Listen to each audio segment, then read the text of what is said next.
मेरे चैनल पर आप सभी का फिर से स्वागत है। आज नवरात्रि का 5वां दिन है, यानी माँ स्कंद माता का दिन। आज के दिन हम माँ के स्कंद माता रूप की पूजा अर्चना करते हैं। प्रिय भक्तों, कहते हैं जो भी भक्त सच्चे मन से माँ के इस मंत्र का जाप कर लेता है, माँ की कृपा उन पर हमेशा बनी रहती है तथा माँ स्कंद माता की कृपा से आपके पुत्र की लंबी आयु होती है।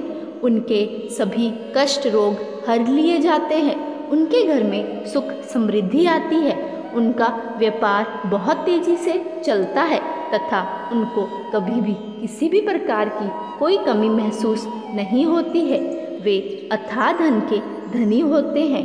वे सभी सुख भोगते हैं तथा आपकी भी अत्यधिक सेवा करते हैं। तो चलिए जानते हैं माँ का वो दिव्य मंत्र। उससे पहले यदि आपने मेरी इस वीडियो को लाइक नहीं किया तो लाइक कर दें, और चैनल पर नए हैं तो चैनल को सब्सक्राइब करना बिल्कुल न भूलें। प्रिय भक्तों, इस बात का खास ध्यान रखें कि माँ के इस मंत्र का जाप पूरे सच्चे मन से तथा 108 बार पूर्ण करें, तभी आपको इसका लाभ मिलता है, अन्यथा नहीं। मंत्र। या देवी सर्वभूतेषु मां स्कंदमाता रूपेण संस्थिता, नमस्तस्यै नमस्तस्यै नमस्तस्यै नमो नमः। या देवी सर्वभूतेषु मां स्कंदमाता रूपेण संस्थिता, नमस्तस्यै नमस्तस्यै नमस्तस्यै नमो नमः। या देवी सर्वभूतेषु मां स्कंदमाता रूपेण संस्थिता, नमस्तस्यै नमस्तस्यै नमस्तस्यै नमो नमः। या देवी सर्वभूतेषु मां स्कंदमाता रूपेण संस्थिता, नमस्तस्यै नमस्तस्यै नमस्तस्यै नमो नमः। या देवी सर्वभूतेषु मां स्कंदमाता रूपेण संस्थिता, नमस्तस्यै नमस्तस्यै नमस्तस्यै नमो नमः। या देवी सर्वभूतेषु मां स्कंदमाता रूपेण संस्थिता, नमस्तस्यै नमस्तस्यै नमस्तस्यै नमो नमः। या देवी सर्वभूतेषु मां स्कंदमाता रूपेण संस्थिता, नमस्तस्यै नमस्तस्यै नमस्तस्यै नमो नमः। या देवी सर्वभूतेषु मां स्कंदमाता रूपेण संस्थिता, नमस्तस्यै नमस्तस्यै नमस्तस्यै नमो नमः। या देवी सर्वभूतेषु मां स्कंदमाता रूपेण संस्थिता, नमस्तस्यै नमस्तस्यै नमस्तस्यै नमो नमः। या देवी सर्वभूतेषु मां स्कंदमाता रूपेण संस्थिता, नमस्तस्यै नमस्तस्यै नमस्तस्यै नमो नमः। या देवी सर्वभूतेषु मां स्कंदमाता रूपेण संस्थिता, नमस्तस्यै नमस्तस्यै नमस्तस्यै नमो नमः। या देवी सर्वभूतेषु मां स्कंदमाता रूपेण संस्थिता, नमस्तस्यै नमस्तस्यै नमस्तस्यै नमो नमः। या देवी सर्वभूतेषु मां स्कंदमाता रूपेण संस्थिता, नमस्तस्यै नमस्तस्यै नमस्तस्यै नमो नमः। या देवी सर्वभूतेषु मां स्कंदमाता रूपेण संस्थिता, नमस्तस्यै नमस्तस्यै नमस्तस्यै नमो नमः। या देवी सर्वभूतेषु मां स्कंदमाता रूपेण संस्थिता, नमस्तस्यै नमस्तस्यै नमस्तस्यै नमो नमः। या देवी सर्वभूतेषु मां स्कंदमाता रूपेण संस्थिता, नमस्तस्यै नमस्तस्यै नमस्तस्यै नमो नमः। या देवी सर्वभूतेषु मां स्कंदमाता रूपेण संस्थिता, नमस्तस्यै नमस्तस्यै नमस्तस्यै नमो नमः।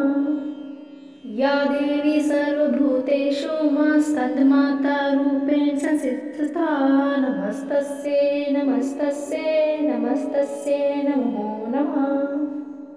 या देवी सर्वभूतेषु मा स्कन्दमाता रूपेण संस्थिता नमस्तस्यै नमस्तस्यै नमस्तस्यै नमो नमः। या देवी सर्वभूतेषु मा स्कन्दमाता रूपेण संस्थिता नमस्तस्यै नमस्तस्यै नमस्तस्यै नमो नमः। या देवी सर्वभूतेषु मा स्कन्दमाता रूपेण संस्थिता नमस्तस्यै नमस्तस्यै नमस्तस्यै नमो नमः। या देवी सर्वभूतेषु मा स्कन्दमाता रूपेण संस्थिता नमस्तस्यै नमस्तस्यै नमस्तस्यै नमो नमः। या देवी सर्वभूतेषु मा स्कन्दमाता रूपेण संस्थिता नमस्तस्यै नमस्तस्यै नमस्तस्यै नमो नमः। या देवी सर्वभूतेषु मा स्कन्दमाता रूपेण संस्थिता नमस्तस्यै नमस्तस्यै नमस्तस्यै नमो नमः। या देवी सर्वभूतेषु मा स्कन्दमाता रूपेण संस्थिता नमस्तस्यै नमस्तस्यै नमस्तस्यै नमो नमः। या देवी सर्वभूतेषु मा स्कन्दमाता रूपेण संस्थिता नमस्तस्यै नमस्तस्यै नमस्तस्यै नमो नमः। या देवी सर्वभूतेषु मा स्कन्दमाता रूपेण संस्थिता नमस्तस्यै नमस्तस्यै नमस्तस्यै नमो नमः।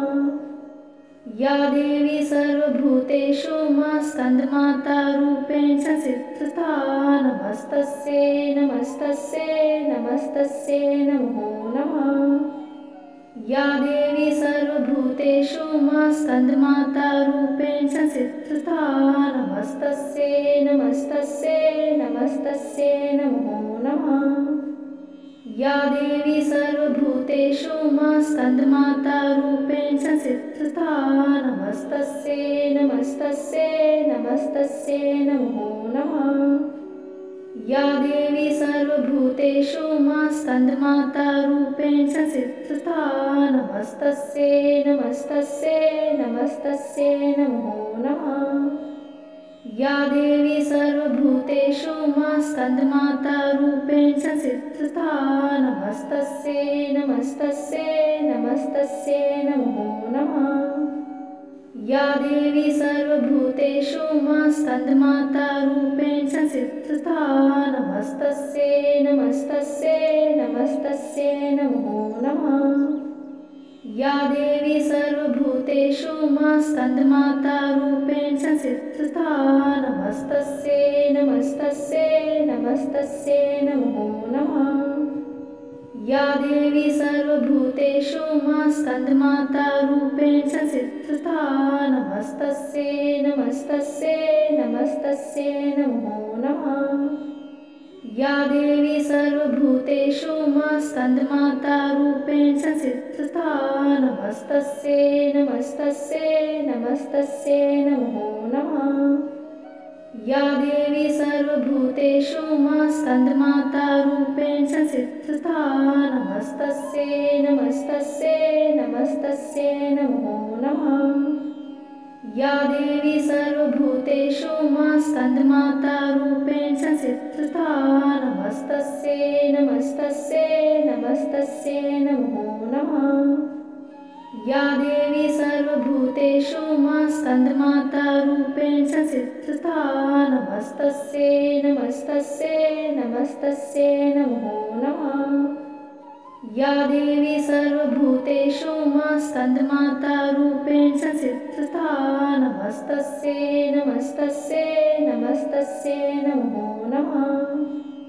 या देवी सर्वभूतेषु मा स्कन्दमाता रूपेण संस्थिता नमस्तस्यै नमस्तस्यै नमस्तस्यै नमो नमः। या देवी सर्वभूतेषु मा स्कन्दमाता रूपेण संस्थिता नमस्तस्यै नमस्तस्यै नमस्तस्यै नमो नमः। या देवी सर्वभूतेषु मा स्कन्दमाता रूपेण संस्थिता नमस्तस्यै नमस्तस्यै नमस्तस्यै नमो नमः। या देवी सर्वभूतेषु मा स्कन्दमाता रूपेण संस्थिता नमस्तस्यै नमस्तस्यै नमस्तस्यै नमो नमः। या देवी सर्वभूतेषु मा स्कन्दमाता रूपेण संस्थिता नमस्तस्यै नमस्तस्यै नमस्तस्यै नमो नमः। या देवी सर्वभूतेषु मा स्कन्दमाता रूपेण संस्थिता नमस्तस्यै नमस्तस्यै नमस्तस्यै नमो नमः। या देवी सर्वभूतेषु मा स्कन्दमाता रूपेण संस्थिता नमस्तस्यै नमस्तस्यै नमस्तस्यै नमो नमः। या देवी सर्वभूतेषु मा स्कन्दमाता रूपेण संस्थिता नमस्तस्यै नमस्तस्यै नमस्तस्यै नमो नमः। या देवी सर्वभूतेषु मा स्कन्दमाता रूपेण संस्थिता नमस्तस्यै नमस्तस्यै नमस्तस्यै नमो नमः।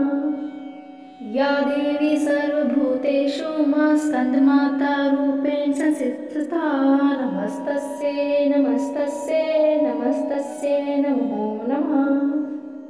या देवी सर्वभूतेषु मा स्कन्दमाता रूपेण संस्थिता नमस्तस्यै नमस्तस्यै नमस्तस्यै नमो नमः। या देवी सर्वभूतेषु मा स्कन्दमाता रूपेण संस्थिता नमस्तस्यै नमस्तस्यै नमस्तस्यै नमो नमः। या देवी सर्वभूतेषु मा स्कन्दमाता रूपेण संस्थिता नमस्तस्यै नमस्तस्यै नमस्तस्यै नमो नमः। या देवी सर्वभूतेषु मा स्कन्दमाता रूपेण संस्थिता नमस्तस्यै नमस्तस्यै नमस्तस्यै नमो नमः। या देवी सर्वभूतेषु मा स्कन्दमाता रूपेण संस्थिता नमस्तस्यै नमस्तस्यै नमस्तस्यै नमो नमः। या देवी सर्वभूतेषु मा स्कन्दमाता रूपेण संस्थिता नमस्तस्यै नमस्तस्यै नमस्तस्यै नमो नमः। या देवी सर्वभूतेषु मा स्कन्दमाता रूपेण संस्थिता नमस्तस्यै नमस्तस्यै नमस्तस्यै नमो नमः। या देवी सर्वभूतेषु मा स्कन्दमाता रूपेण संस्थिता नमस्तस्यै नमस्तस्यै नमस्तस्यै नमो नमः। या देवी सर्वभूतेषु मा स्कन्दमाता रूपेण संस्थिता नमस्तस्यै नमस्तस्यै नमस्तस्यै नमो नमः। या देवी सर्वभूतेषु मा स्कन्दमाता रूपेण संस्थिता नमस्तस्यै नमस्तस्यै नमस्तस्यै नमो नमः। या देवी सर्वभूतेषु मा स्कन्दमाता रूपेण संस्थिता नमस्तस्यै नमस्तस्यै नमस्तस्यै नमो नमः। या देवी सर्वभूतेषु मा स्कन्दमाता रूपेण संस्थिता नमस्तस्यै नमस्तस्यै नमस्तस्यै नमो नमः। या देवी सर्वभूतेषु मा स्कन्दमाता रूपेण संस्थिता नमस्तस्यै नमस्तस्यै नमस्तस्यै नमो नमः। या देवी सर्वभूतेषु मा स्कन्दमाता रूपेण संस्थिता नमस्तस्यै नमस्तस्यै नमस्तस्यै नमो नमः। या देवी सर्वभूतेषु मा स्कन्दमाता रूपेण संस्थिता नमस्तस्यै नमस्तस्यै नमस्तस्यै नमो नमः। या देवी सर्वभूतेषु स्कन्दमातारूपेण संस्थिता नमस्तस्यै नमस्तस्यै नमस्तस्यै नमो नमः। या देवी सर्वभूतेषु स्कन्दमातारूपेण संस्थिता नमस्तस्यै नमस्तस्यै नमस्तस्यै नमो नमः। या देवी सर्वभूतेषु स्कन्दमातारूपेण संस्थिता नमस्तस्यै नमस्तस्यै नमस्तस्यै नमो नमः। या देवी सर्वभूतेषु स्कन्दमातारूपेण संस्थिता नमस्तस्यै नमस्तस्यै नमस्तस्यै नमो नमः। या देवी सर्वभूतेषु स्कन्दमातारूपेण संस्थिता नमस्तस्यै नमस्तस्यै नमस्तस्यै नमो नमः। या देवी सर्वभूतेषु स्कन्दमातारूपेण संस्थिता नमस्तस्यै नमस्तस्यै नमस्तस्यै नमो नमः। या देवी सर्वभूतेषु स्कन्दमातारूपेण संस्थिता नमस्तस्यै नमस्तस्यै नमस्तस्यै नमो नमः। या देवी सर्वभूतेषु स्कन्दमातारूपेण संस्थिता नमस्तस्यै नमस्तस्यै नमस्तस्यै नमो नमः। या देवी सर्वभूतेषु स्कन्दमातारूपेण संस्थिता नमस्तस्यै नमस्तस्यै नमस्तस्यै नमो नमः। या देवी सर्वभूतेषु स्कन्दमातारूपेण संस्थिता नमस्तस्यै नमस्तस्यै नमस्तस्यै नमो नमः। या देवी सर्वभूतेषु स्कन्दमातारूपेण संस्थिता नमस्तस्यै नमस्तस्यै नमस्तस्यै नमो नमः। या देवी सर्वभूतेषु स्कन्दमातारूपेण संस्थिता नमस्तस्यै नमस्तस्यै नमस्तस्यै नमो नमः। या देवी सर्वभूतेषु स्कन्दमातारूपेण संस्थिता नमस्तस्यै नमस्तस्यै नमस्तस्यै नमो नमः। या देवी सर्वभूतेषु स्कन्दमातारूपेण संस्थिता नमस्तस्यै नमस्तस्यै नमस्तस्यै नमो नमः। या देवी सर्वभूतेषु स्कन्दमातारूपेण संस्थिता नमस्तस्यै नमस्तस्यै नमस्तस्यै नमो नमः।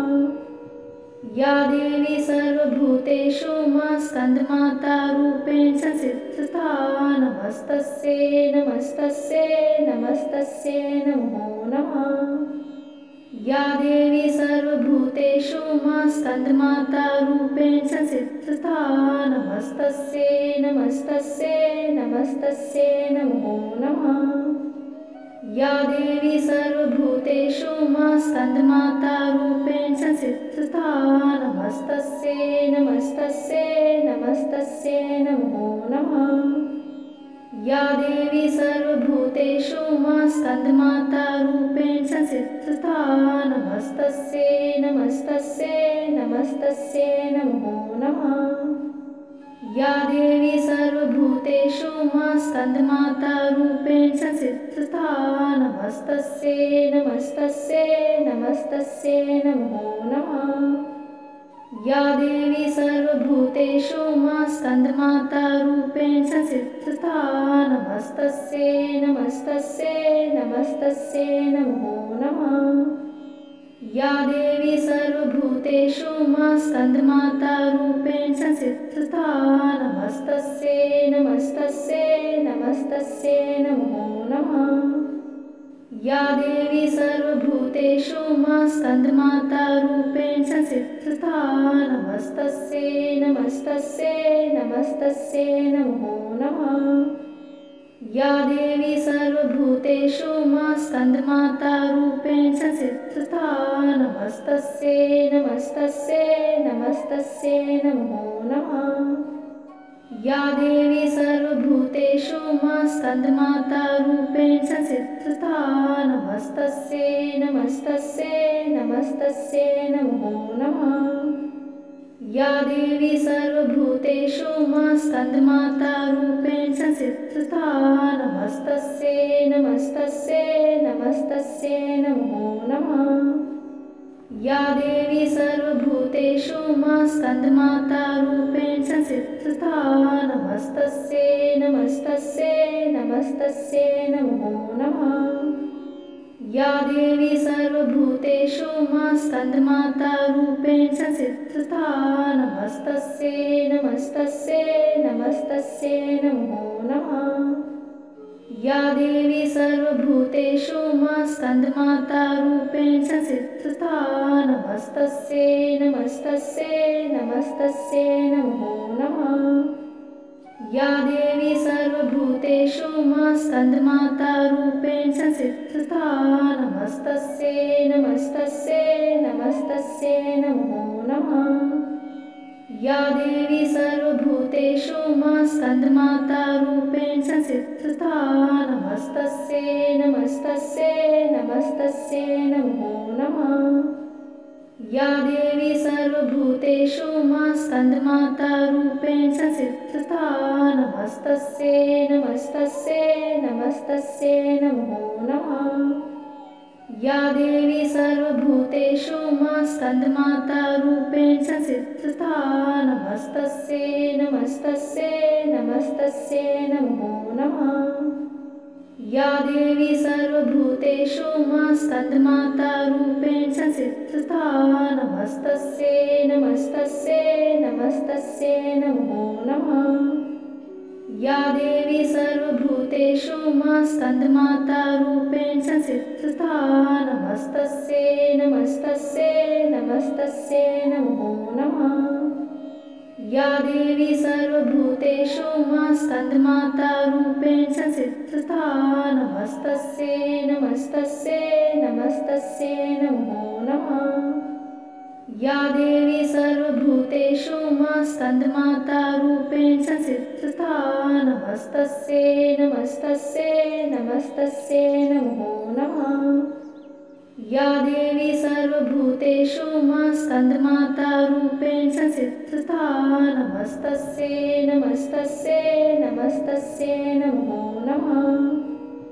या देवी सर्वभूतेषु मा स्कन्दमातारूपेण संस्थिता नमस्तस्यै नमस्तस्यै नमस्तस्यै नमो नमः।